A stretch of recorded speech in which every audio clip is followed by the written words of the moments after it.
show.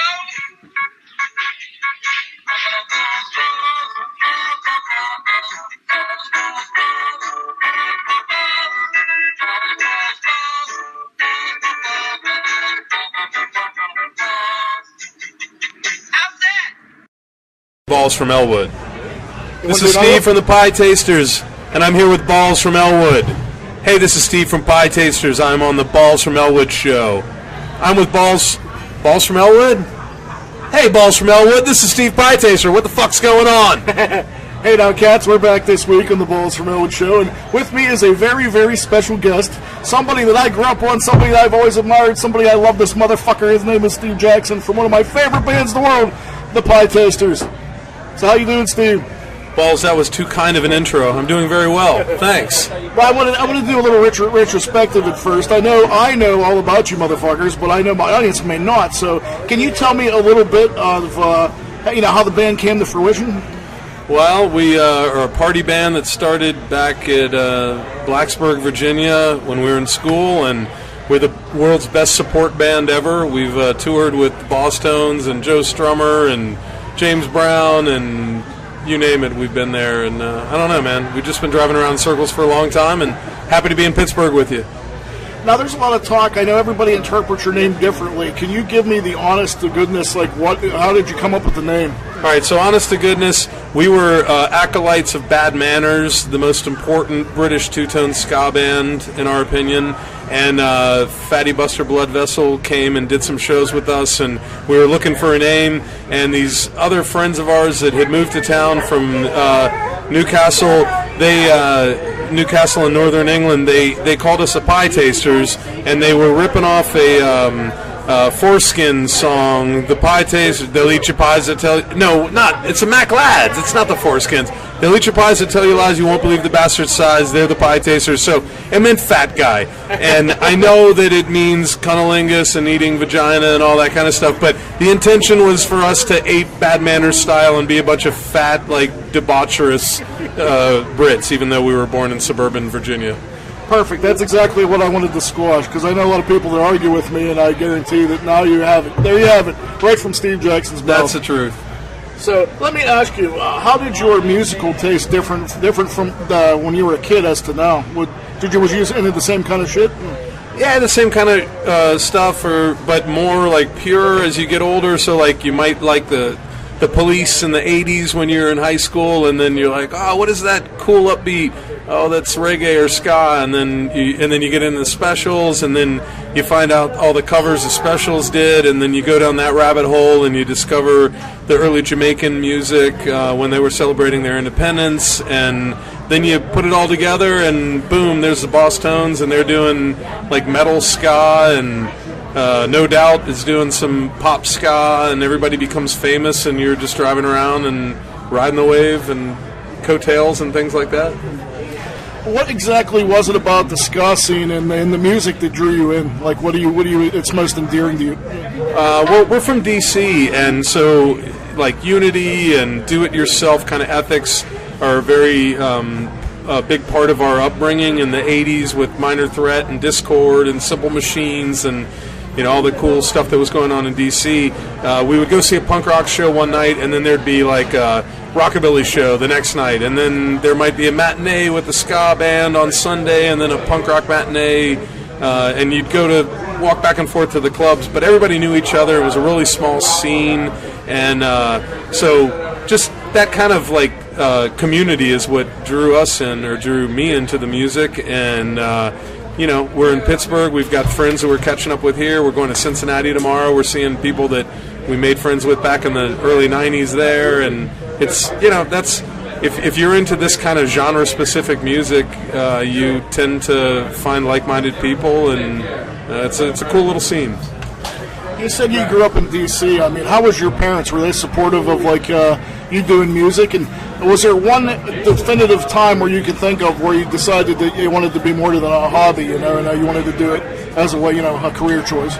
Yeah, I mean, my folks were very nice, are very nice, and as supportive as they can be when they would probably rather have you lock down a government job or work with an architecture firm or something like that. But we've had some very distinct, interesting opportunities throughout the years, and whether it was signing with Moon Records and going on tour with those guys, and or signing with Tim Armstrong and Hellcat Epitaph, going around the world with the Boss Tones, being James Brown's backing band, touring with Joe Strummer, doing the Warped Tour with Ice-T. It's just these crazy experiences and crazy opportunities. They're little stepping stones that have led to a really wonderful career in music. And Steve, let me ask you this. Do you feel that musicians have a responsibility to put political messages and social commentary in your music, or do you find it annoying at this point? If they want to, that's great. God bless them. The Pietasters has always been like a basement party band, or like a barroom kind of party band. We just want everybody to have a good time. So what is it? You don't talk about religion or politics. And we've toured with a lot of political bands, and God bless them. I respect what they do, but we're about just having a good time and dancing until your socks have holes in them. Do you feel the scene has changed over the years that you've been playing, like the punk and ska scene? Because I've noticed, as I go older, I feel like things have been a little different. Can you touch on that, and how do you feel? What's your feelings on that?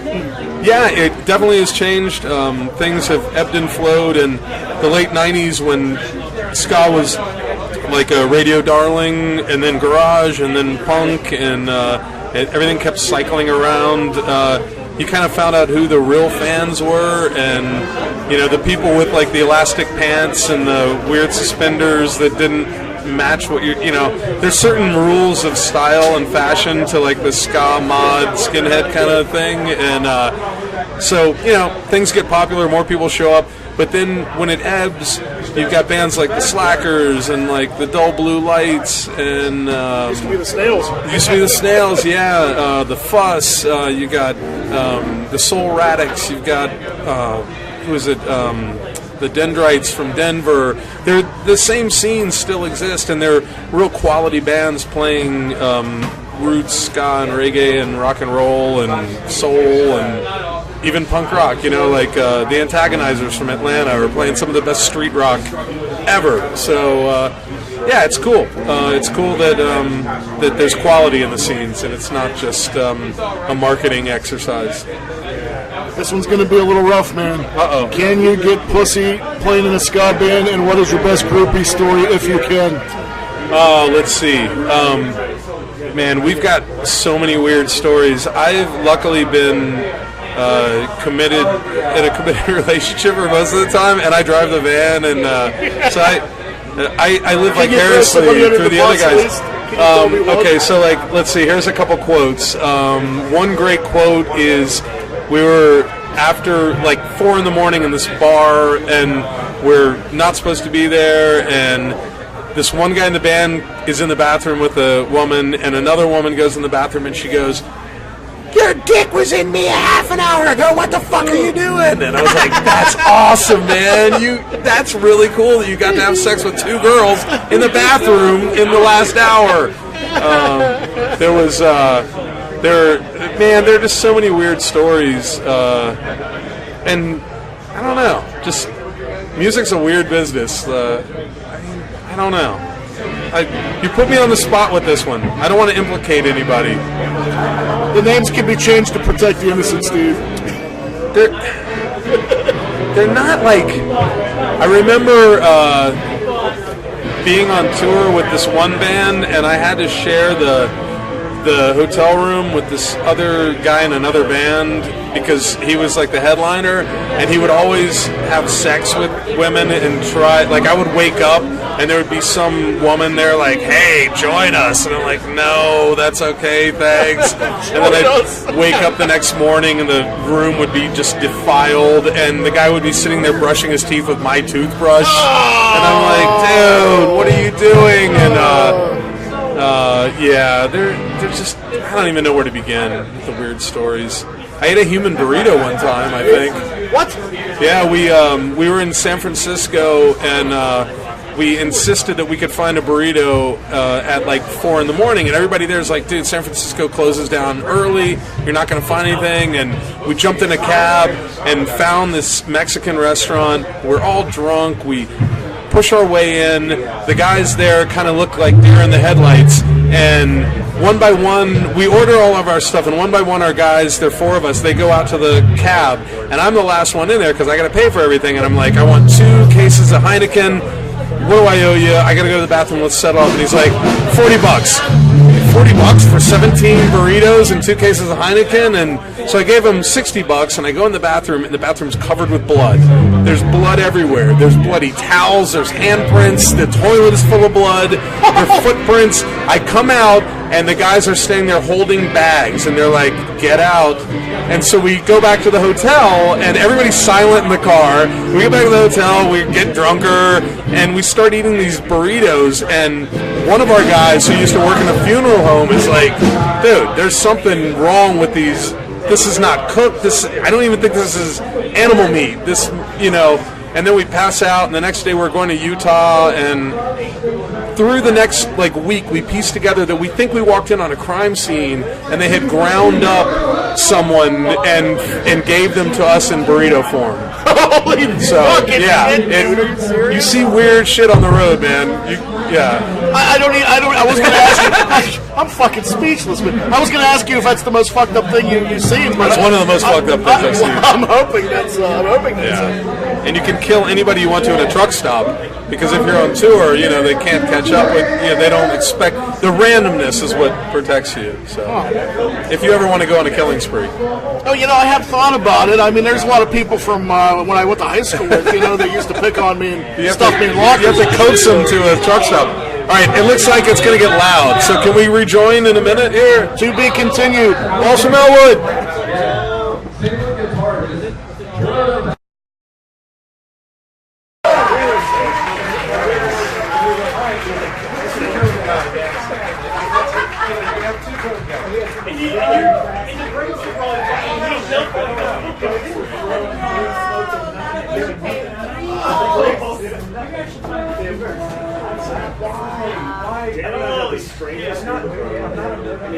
Not doing this strange shit. Yeah. Well, it's female. She's very young. All right, we're going to talk some more. All right, we're going to talk some more. You got like 10 minutes. All righty, man. What else we got, Mike?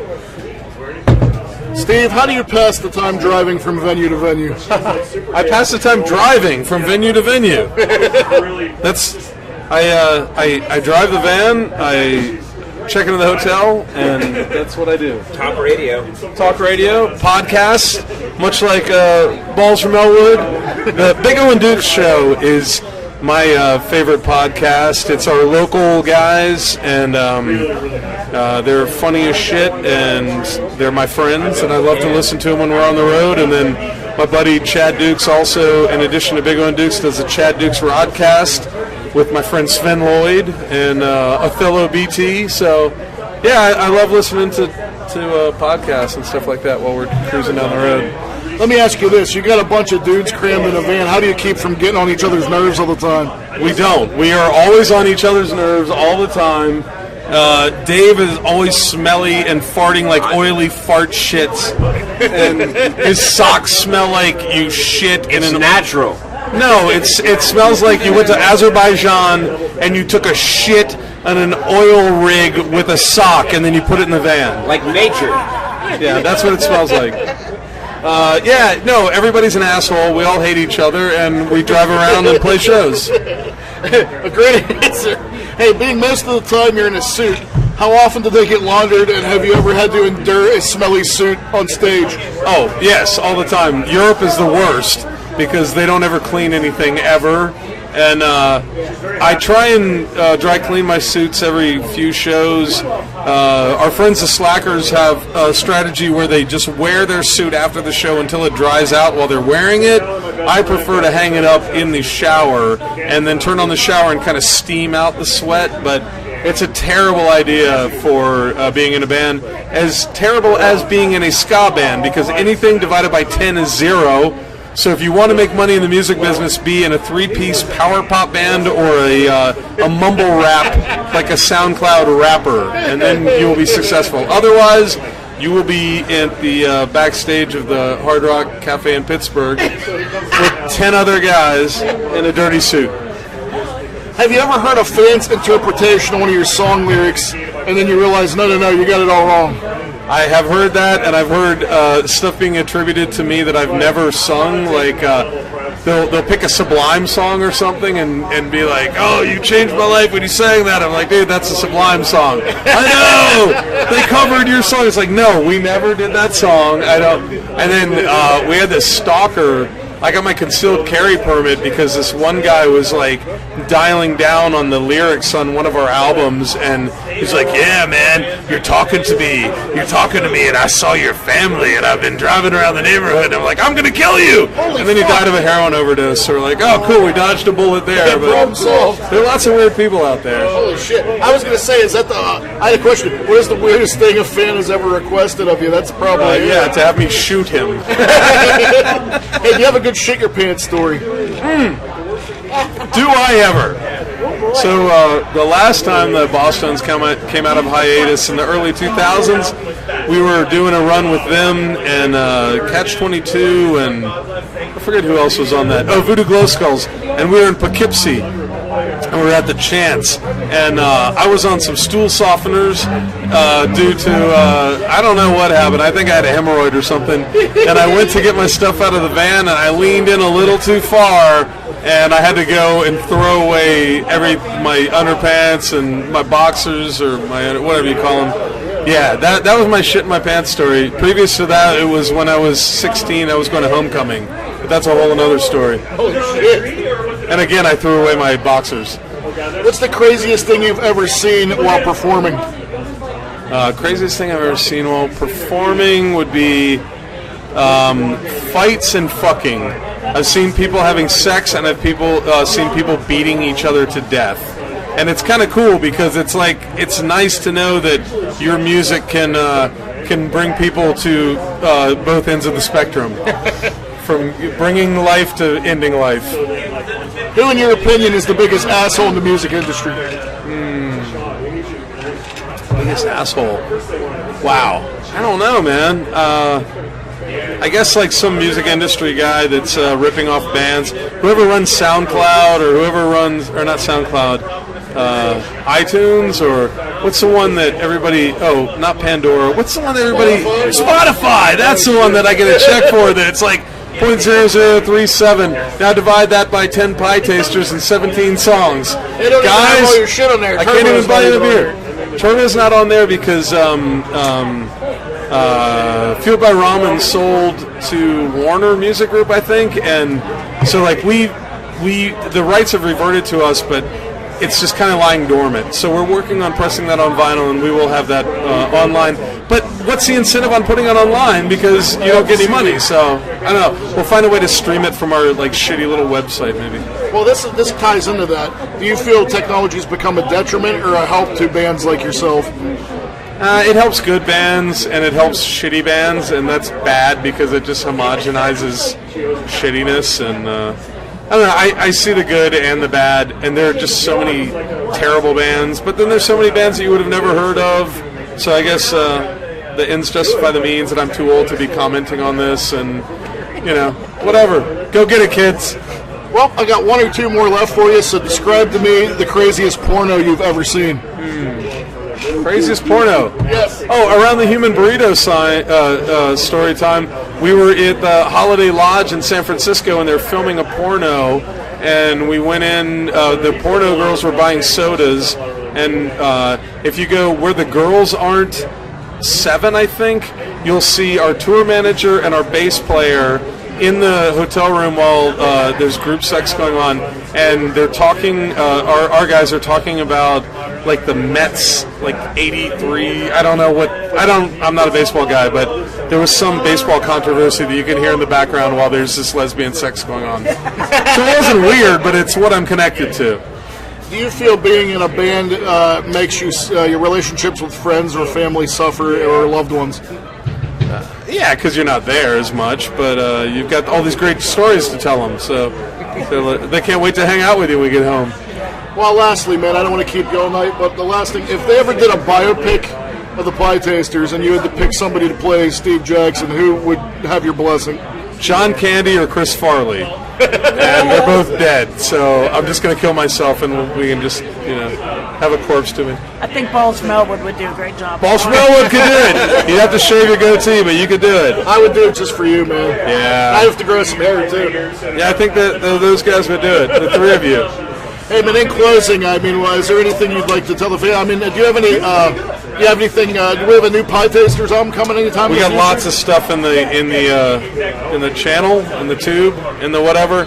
We got lots of stuff ready to come out, and thanks for listening to Balls from Ellwood, and check out thepietasters.com, and check out the Minority Report, check out Big O and Dukes, check out Rodcast. I don't know. Come see us in your town. We'll be driving around in circles. We've been doing it since 1990. There you have it, folks. There's Steve Jackson. Thank you so much for being my guest. I love you, man. Peace and love. Thanks, Mike. Take care. Oh, sorry. I gave out your name. Thanks, Balls. What a blast it was interviewing those cats. I hope you guys enjoyed that interview. But as you all know, at this time of the week, you know what time it is, cats. You know her. You love her. You want some depravity? Come on in here and give us some depravity this week at this week's Depravity Corner. XTina, give us what we want. Yeah! All right. Boy, have I got some depravity for you. Yay! If you like depravity, this is surely it. We do. All right. So I'm going to take you to Australia, down under. We're going to go visit Port Arthur. It is in a town of... This makes me giggle. Tasmania. Who wants to go to Tasmania? I know. Sounds a little crazy, but apparently it's really beautiful there.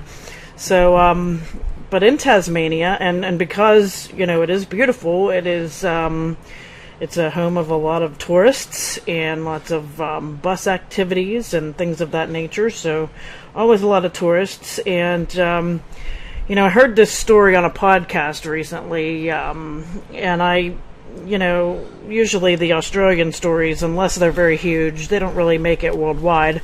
But this one, started to sound a little familiar, and I Googled some things, and lo and behold, as soon as I saw some pictures, it occurred to me that, boy, do I remember this. This was back in 1996. And it involves a young man named Martin. A young man named Martin. He had a subnormal IQ, and he had intellectual disabilities. He was considered, fairly dull, and also, I think he took special classes. I think he also had Asperger's syndrome. And so, he had a lot of mental issues, clearly.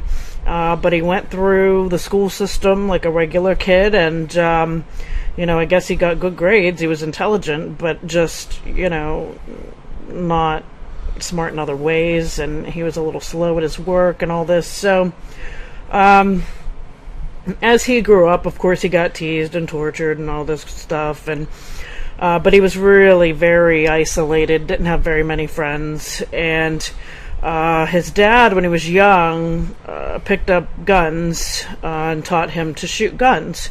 So that was like their hobby, I guess. They would shoot guns. They lived on a big farm. And so Martin was a very avid, very good shot. And he became obsessed with guns and loved them. And had ultimately befriended this older lady after he graduated high school, and she had a lot of money, and they were she was also kind of a loner, so they became best friends. And when she died, she left him all her money, and so Martin went out and bought a crap ton of guns. And because of his mental state, Martin always felt the burning desire to kill people. So he decided one day that he was going to load up his a big duffel bag that he went to the Army Navy store to purchase, and he's going to load it up with a whole bunch of guns and AR-15s and shotguns and all kinds of magazines and all this ammunition, and he's going to take a little ride. And he has a surfboard on his, I think he drove a Volvo, and he had this yellow Volvo, and he has a surfboard on top. And he's just, driving along, and, like, he stopped a few places, and everybody be like, "You're going surfing, huh?" And he's like, "Yeah."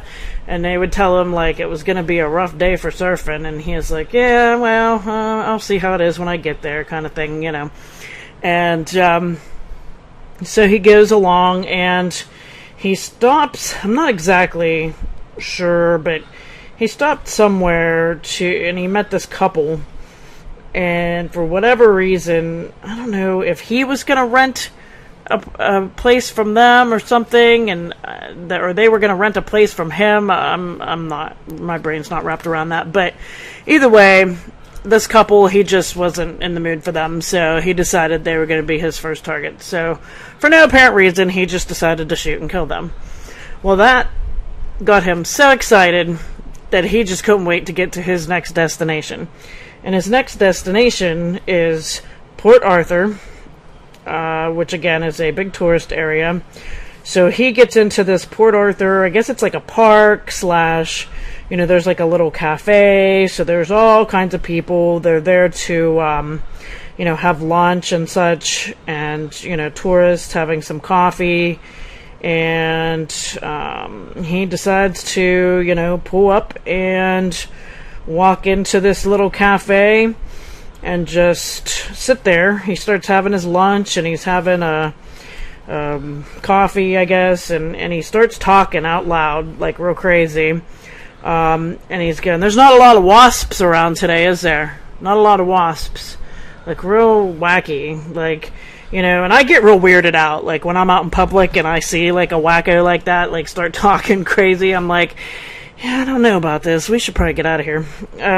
Even though they're talking about wasps and it sounds very, like, silly, I still always get, like, a vibe, like, okay, they're just a little far too cuckoo and something weird's gonna happen. So,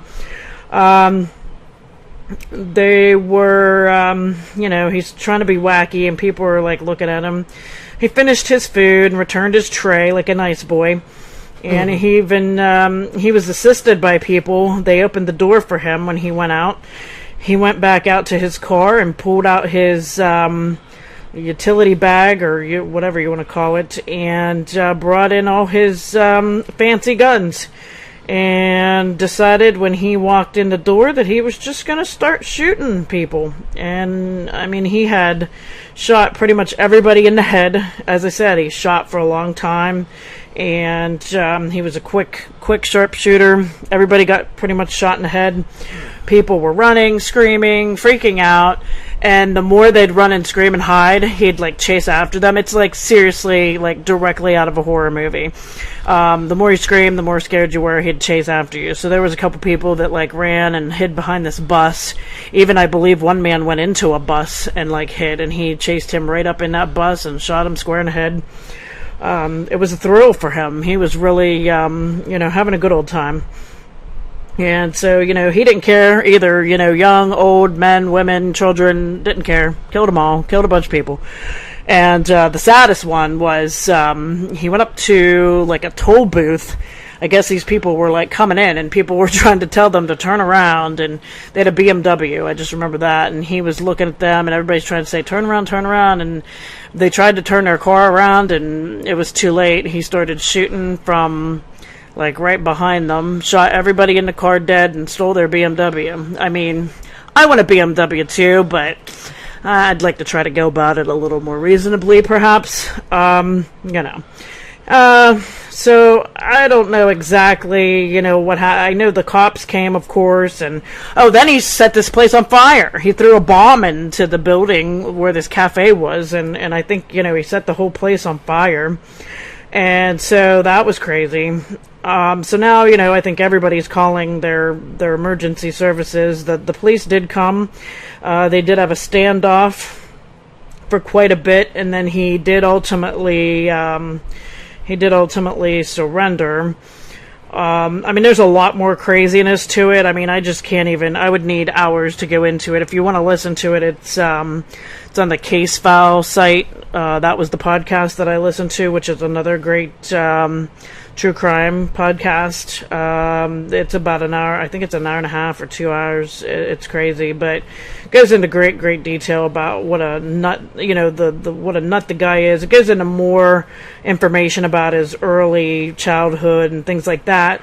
I mean, so here's what the takeaway, and ultimately he did plead guilty, which is good, and he got 35 life sentences, so with no chance of parole. So I mean, the dude's locked away. But, I mean, that's all well and good, but here's the problem that I have.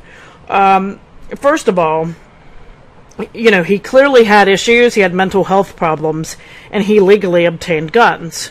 That's problem number one. Problem number two, his daddy, maybe not at an early age, didn't know the extent of, what kind of health problems he was going to have, so maybe he would have been more cautious to maybe not let him learn how to shoot things. That's, I guess, a hard one. I'll give him a pass on that. But ultimately, the moral of this story is this was such a huge... he killed 35 people.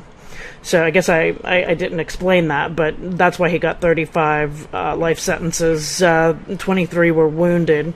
What ultimately happened was there was fundamental changes to the gun control laws of Australia.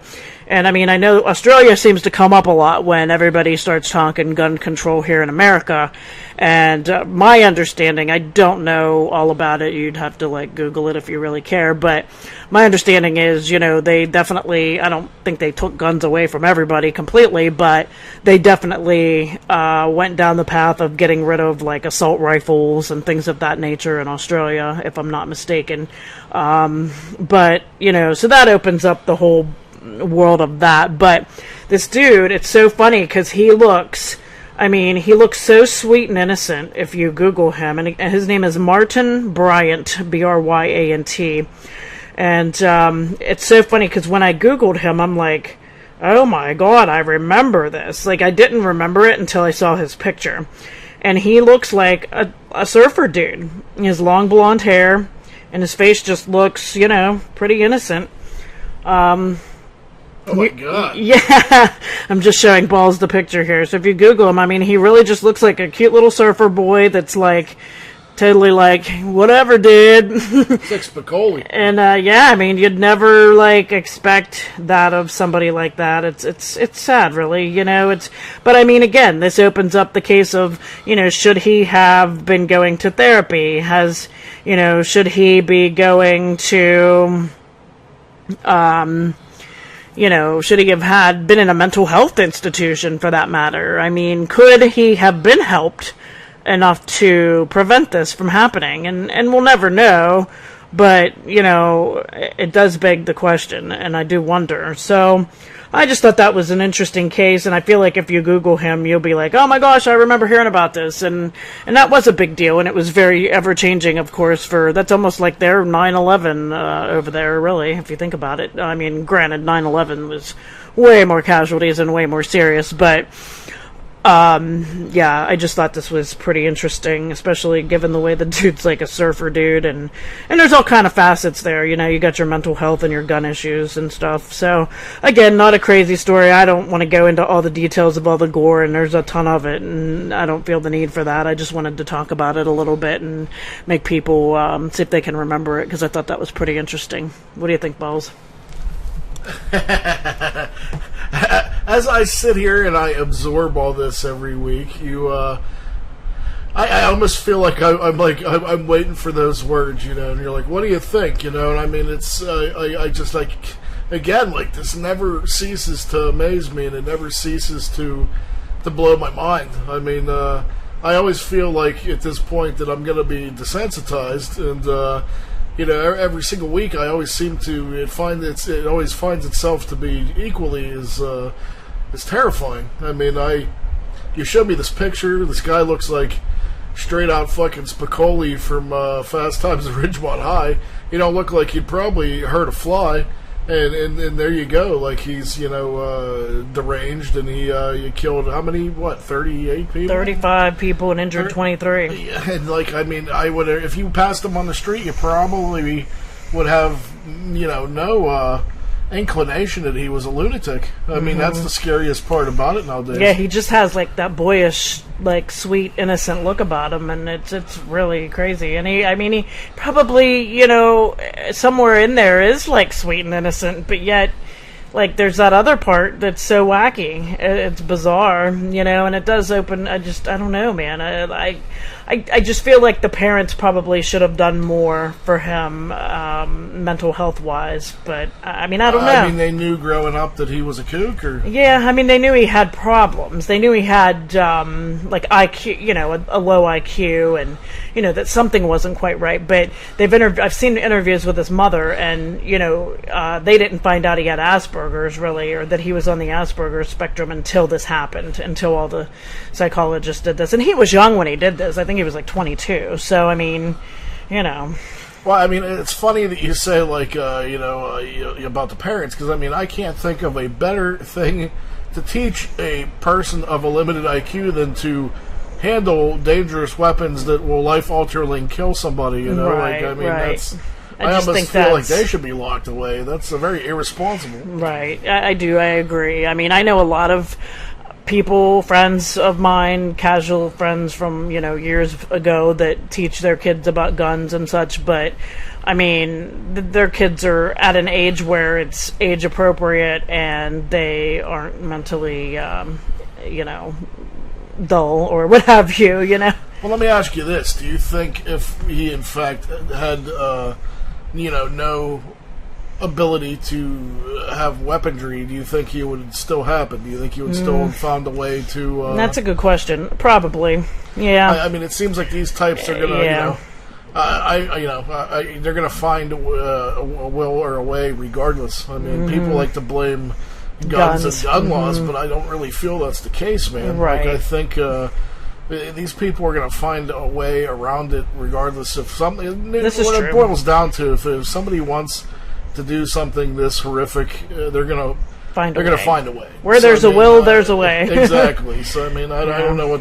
It's horrible. I don't know what else to say about it. Right. It is. I never thought this week I'd have to deal with a killer Spicoli, but aloha, Mr. Hand. Aloha. But anyway, that was, depravity down under, folks.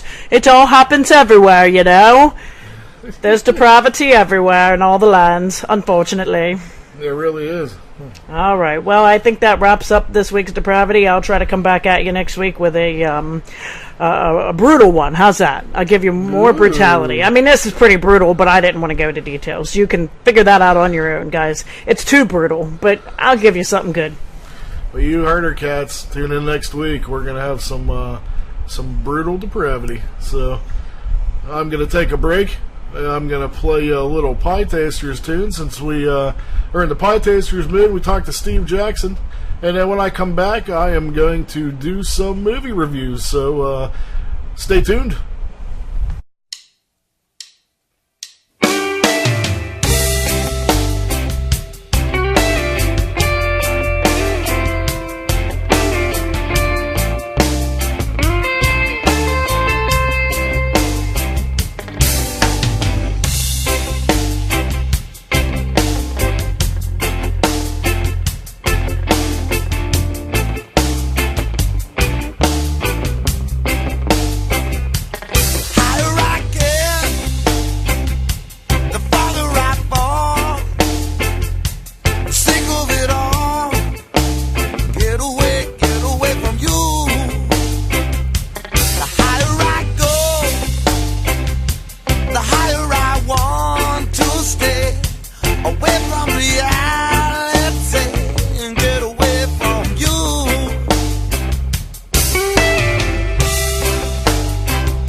And there you have it, cats. As I was saying, I want to give, again, special thanks to the Pietasters, Steve Jackson, for being my guest this episode. Those guys were just fucking completely amazing, man. They took me backstage. We talked about all kinds of cool shit, man. Steve was definitely awesome enough to do the interview. I got to hang out with a bunch of the other dudes, and super really nice guys, man. I have to tell you, anytime they come to your town, you got to go and check these cats out. I've loved them since I was in high school, and they've always, but they've been around forever, man. And they always are putting out, 110% in the live show. All the music they put out is incredible. Highly recommended, man. You got to go and check out the Pietasters when you have a chance. But that being said, I got some other stuff to get to, but we just came out of the break there, and I got to play a song off of their album Willis, and that song was Higher. It's definitely one of my favorites, although I got a ton.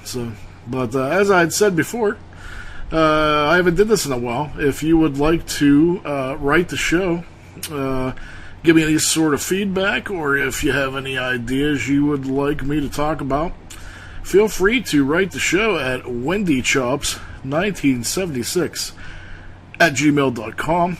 Other than that, I mean, I got a lot of stuff coming up. Got a lot of great guests, as I mentioned before.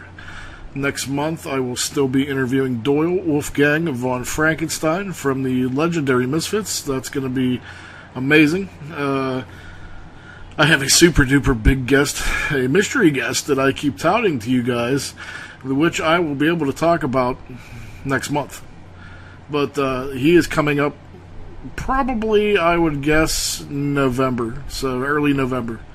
But you cats are going to flip, man. I am beside myself that I have this dude locked in, and he is super cool for doing it. That being said, not only that, I want to get to some movie reviews. I actually was privy to going and seeing a really cool flick. We got the chance to go see Hellfest. I absolutely adored this film. I mean, let me tell you why. Lots of people talk about and tout how, we're going to make this movie that pays homage to all the shit that we like growing up, like the 70s and 80s films, and everybody says, oh, it's a throwback to this, it's a throwback to that, to all the stuff we loved, and 99% of the time, man, they say it, but it's really not. But I mean, if there's one thing I loved about this film, they finally got it right. I mean, they looked to make a homage to 80s horror and like 80s slashers movies, and they successfully did it. I mean, down to the score, the lighting, props, acting. I mean, the only thing I could honestly say negatively about this film is it needed some titty. I mean, if it would have had titty, it would have been 100%, man. But I mean, just duplicating that feel of 80s horror and 80s slasher movies, it did a damn good job. But I mean, here's the double-edged sword in that. I mean, as a horror community, I don't know how many times, I myself have discussed with people. We've bitched and moaned and complained, and I hear people do it all the time. And they're always like, man, I really wish, they would, make more movies that were like, the shit that we loved growing up, like, the shit we loved in the 70s and the 80s, and, man, I really wish they'd do that. And the frustrating thing is, they finally do, and then nobody goes to support it.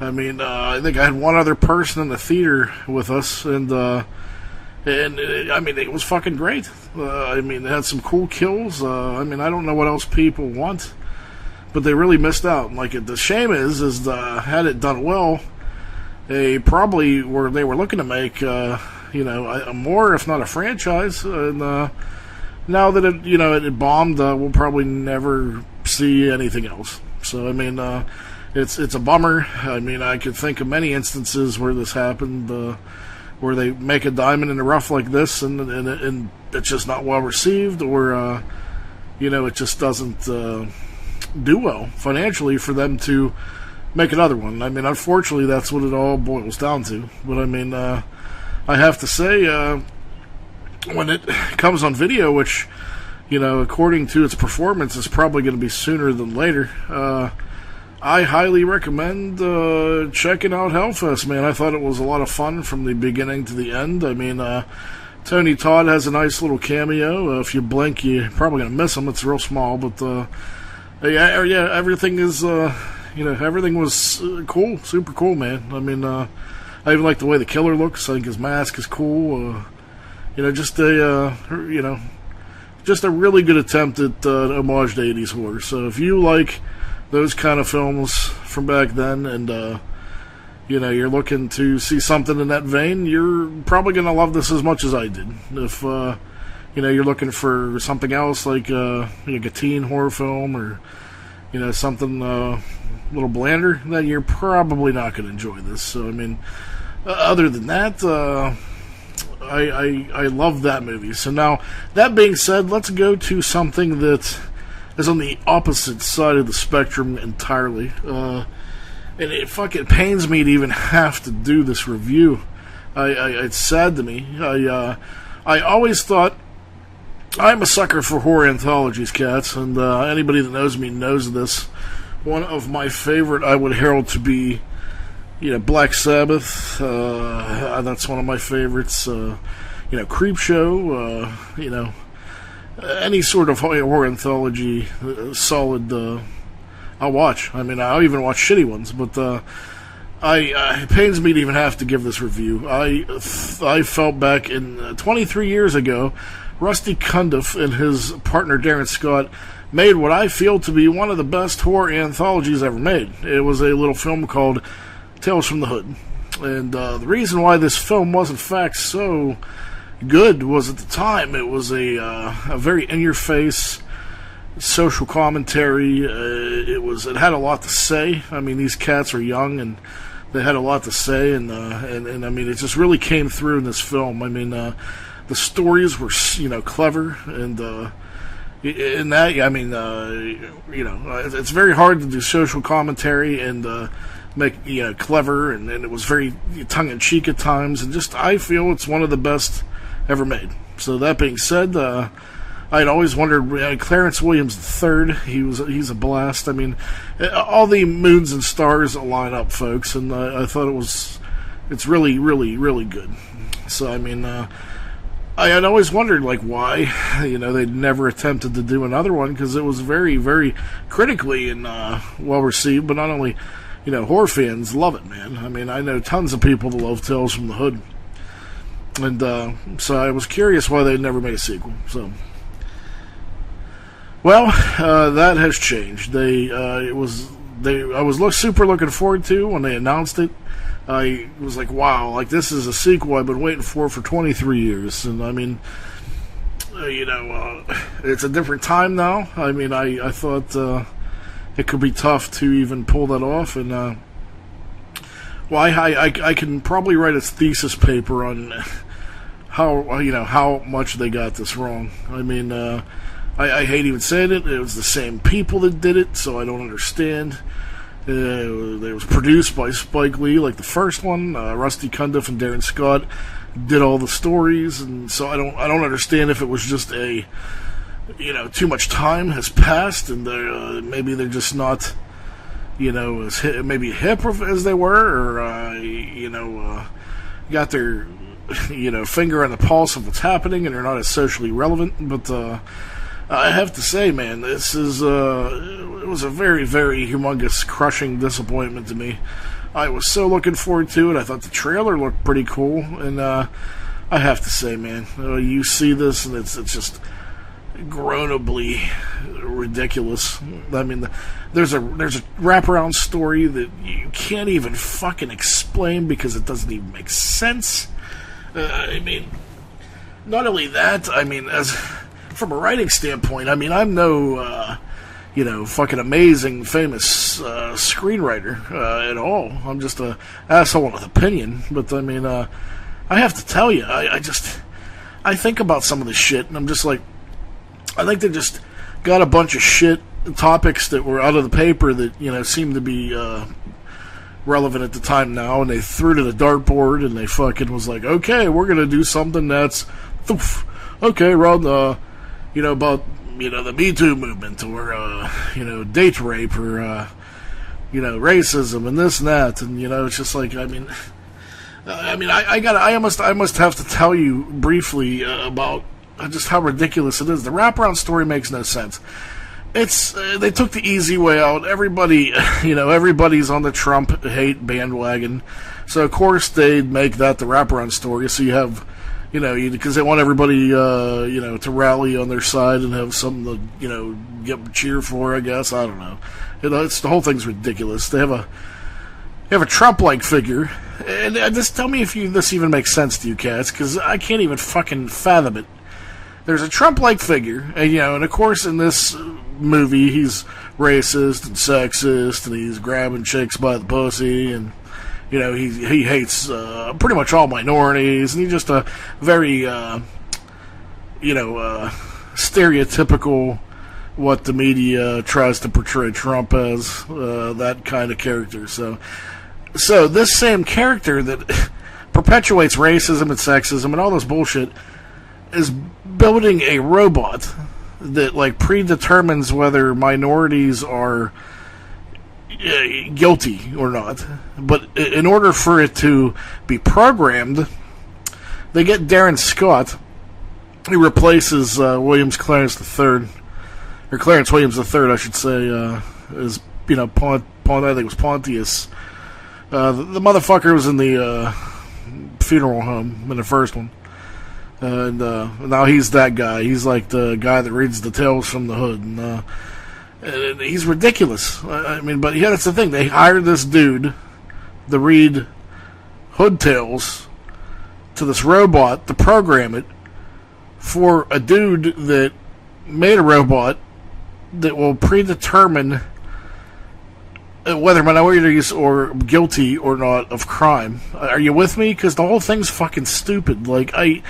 I'm just thinking, who the fuck sat around and was like, this is such a good idea? You think you would have people, it's like, whoa, yeah, we gotta stop him. This is embarrassing, because, you're gonna tarnish, one of the best horror anthologies ever made, and now it's gonna lose its luster in comparison, because this is such a big piece of shit.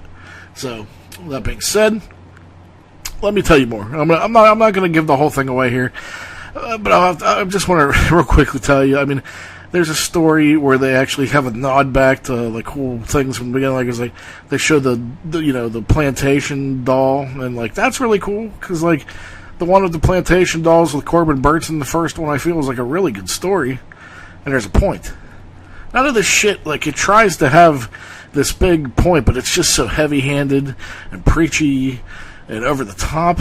The first story is about a goddamn this goddamn fucking Golly doll, and it's a fuzzy, goofy, racist. They go to this is no joke, they go to this place called the Museum of Negrosity, and more or less it just shows it's this white girl and her black friend, and they're showing them, how slaves and black people's been mistreated throughout centuries, and of course, they're young kids and they're assholes and they fucking don't take it seriously, and they piss the old tour guy off, and she comes across this Golly doll, and I guess it's this little fuzzy, stereotypical, a stereotypical offensive, black doll, and she's like, oh, I had one of these when I had a mammy, and she, she's like, how much? And, he won't sell it, and she's like, oh, because of course, even that's I found really annoying. It's very, for a movie that's trying to combat and unify people, it's very polarizing. So that being said, they go back, they try to steal it. It kills all their friends. It grows into a mascot in a baseball game size, and it's even more ridiculous. And then it fucks her, and then all these little Golly dolls are popping out of her when she's giving birth, and it's just boop, boop, boop, and it's so Saturday morning cartoony that it just I don't even know how I made it past the first one. In comparison, the first Tales from the Hood is, it's biting and it's dark and it's original and it's serious and it's campy at times, but it's always very spooky. This is just fucking ridiculous. And I mean, so then you're like, oh, how bad can it get, Because maybe it'll get better. So I got the next story. The next story had potential, but I mean, it had the special effects work of any given like fucking Sci-Fi Channel movie, and not only that, they do these really horky fucking special effects that you seen maybe that was really breathtaking in 1989, but now it's really kind of corny. You see it in any given music video, and it's just really, it just goes from bad to worse to bad to worse to, and then they're like, oh, we got to touch on the Me Too movement. So they have this one where these dudes are they meet chicks on Tinder and they're roofing their drinks like Cosby, and then they're gonna fuck them, and then of course they turn the tables on them because they're vampires. And I mean, you haven't never fucking seen that shit 100,000 times. I mean, how original could you be? And I mean, they have one where it's supposed to be all poignant and fucking, like it's supposed to be the one that really stands out and says it has a message and a voice, and it's so heavy-handed and boring and fucking, just, it just drags on and on. Like, it's just, it becomes irritating. It's not even, I mean, it's not even like, it doesn't get you, like, fired up or proud or whatever the fuck it's shooting for. It's just annoying, and all these great figures in Black history are coming forth, and they want him to sacrifice his life, so he can, because apparently, I guess he joined forces with the white dudes, and then like that's, now he's not like viewed as a real African American, so he's almost like a sellout, and so then like the ghosts of like Martin Luther King Jr. and all these other people, and this one kid that gave his life for civil rights are coming and trying to beckon him to give his life so life could go on. It's such a fucking trite and convoluted and goofy story, and it's so heavy-handed and depressing. I mean, nothing in this film is really kind of pulling off what it wants to do. I mean, it really never decides what it wants to be, Is it want to be goofy? Does it want to be serious? It just, it's almost seesaws back and forth in the, like, fucking ridiculous to serious to, horror comedy to, drama to civil rights story to, and then the last one is, of course they give you the payoff to the wraparound story, and, well, after they redid all the Tales from the Hood and its program, this robot, which is fucking absurd, now it's done, and, then they try to get Darren Scott to do, like, key things that people liked from the first one, and he repeats these lines, and they come off so trying so hard that it's embarrassing, and, they try ripping off scenes from the first movie, and the budget's so ridiculous that it just doesn't come off well. And so yeah, of course I don't want to tell you the rest, but I mean, I'm sure you could probably guess how the robot turns out, what happens, and I mean, I don't even have to tell you. Like, I'm not ruining anything. It's just a very shitty follow-up to such a special and incredible film. So, I mean, what a letdown. I mean, it pains me to even have to do that. I don't know, man. Darren Scott, Rusty Cundiff, I have no idea what the fuck happened. And it pains me. I'm still in physical pain. Like, it exhausted me, too. I hate to even have to give this review. I wanted to love it. I wanted to recommend it. I wanted to, I wanted it to be a very good successor, and it fucking sucks. I don't know what else to say, cats. But, that being said, that's really all we got for this week. Tune in next week, where, I will be preparing for my Halloween episode. That'll be cool. So that'll be coming up.